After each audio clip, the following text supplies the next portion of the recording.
আসসালামু আলাইকুম। প্রিয় শিক্ষার্থী বন্ধুরা, আশা করি তোমরা সবাই ভালো আছো। আজকে আমরা দেখব ১৯ পেজের ৫ নম্বরে থাকা খালি ঘর পূরণ করি। ঠিক আছে? অঙ্কটি কিন্তু খুবই সহজ। তোমরা যদি এই অঙ্কটি বুঝতে পারো তাহলে তোমাদের জন্য খুব সহজ হবে। দেখো ১ নম্বরে কি বলা আছে? একটি খালি ঘর আছে। তারপর বলেছে সংখ্যাটি ৩,৫০০ শতক ০ আর হচ্ছে ৫ একক। ওকে? আচ্ছা, তাহলে দেখো আমরা হাজারের ঘরে লিখব ৩। এরপর এখানে দেখো শতকের ঘরে লিখব ৫। এরপর দেখো দশকের ঘরে লিখব ০। এরপর দেখো এককের ঘরে লিখব আমরা ৫। আচ্ছা, তাহলে দেখো আমরা এটা কেন করলাম? আমরা এর আগের ক্লাসে আমরা বলেছিলাম যখন ১ থেকে ৯,০০০ এর ভিতরে কোনো কথার অঙ্ক থাকবে তখন আমরা ৪ টা অঙ্ক ব্যবহার করব। ঠিক আছে? তখন আমরা ৪ টা অঙ্ক ব্যবহার করব। কারণ দেখো এটা হচ্ছে এককের ঘর, এটা হচ্ছে দশকের ঘর, এটা হচ্ছে শতকের ঘর আর এটা হচ্ছে হাজারের ঘর। ঠিক আছে? তেমনিভাবে ৫ হচ্ছে এককের ঘর, ০ হচ্ছে দশকের ঘরে, ৫ হচ্ছে শতকের ঘরে আর ৩ হচ্ছে হাজারের ঘরে। ঠিক আছে?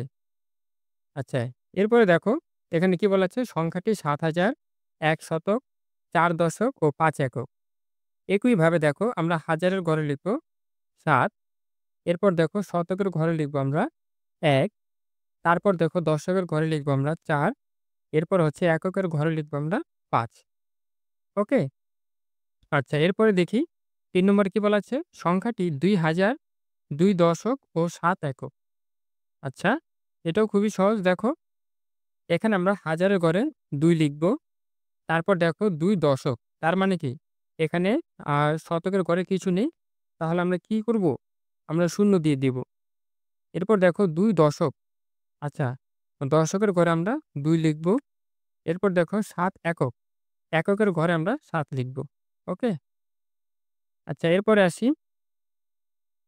এরপর দেখো সংখ্যাটি ৫,০০৬ একক। একইভাবে আমরা হাজারের ঘরে ৫ লিখব। তারপর দেখো এখানে আ শতকের ঘরে কিছু বলার নেই। তাহলে ০ দিয়ে দাও। এরপর দেখো দশকের ঘরে কিছু বলা নেই। এখানেও ০ দিয়ে দাও। তারপর দেখো এককের ঘরে ৬ লিখো। ওকে, হয়ে গেল। আচ্ছা, এরপরে আসো ৫ নম্বরে ৪,৩৭৫ সংখ্যাটি হচ্ছে দেখো আমরা কিভাবে লিখব? এই যে ৫ হচ্ছে একক, ৭ হচ্ছে দশক, ৩ হচ্ছে শতক আর ৪ হচ্ছে কি? হাজার। তাহলে দেখো ৪ আমরা হাজারের ঘরে ৪ লিখে দিব। এরপরে দেখো ৩ হচ্ছে আমরা শতকের ঘরে লিখে দিব। এরপর ৭ হচ্ছে আমরা দশকের ঘরে লিখে দিব। আর ৫ হচ্ছে আমরা এককের ঘরে লিখে দিব। ঠিক আছে?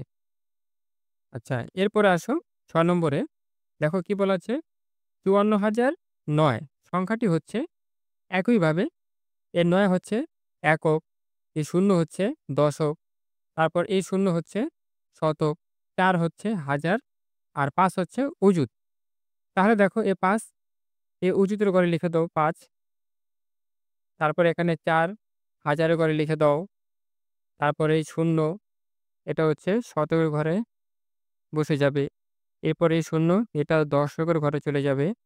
এরপর ৯ চলে যাবে এককের ঘরে। ঠিক আছে? আশা করি প্রিয় শিক্ষার্থীরা এই অঙ্কগুলো তোমরা বুঝতে পেরেছ। তো আজকের ভিডিওটি এ পর্যন্তই। সেই পর্যন্ত ভালো থাকবে। ধন্যবাদ সবাইকে।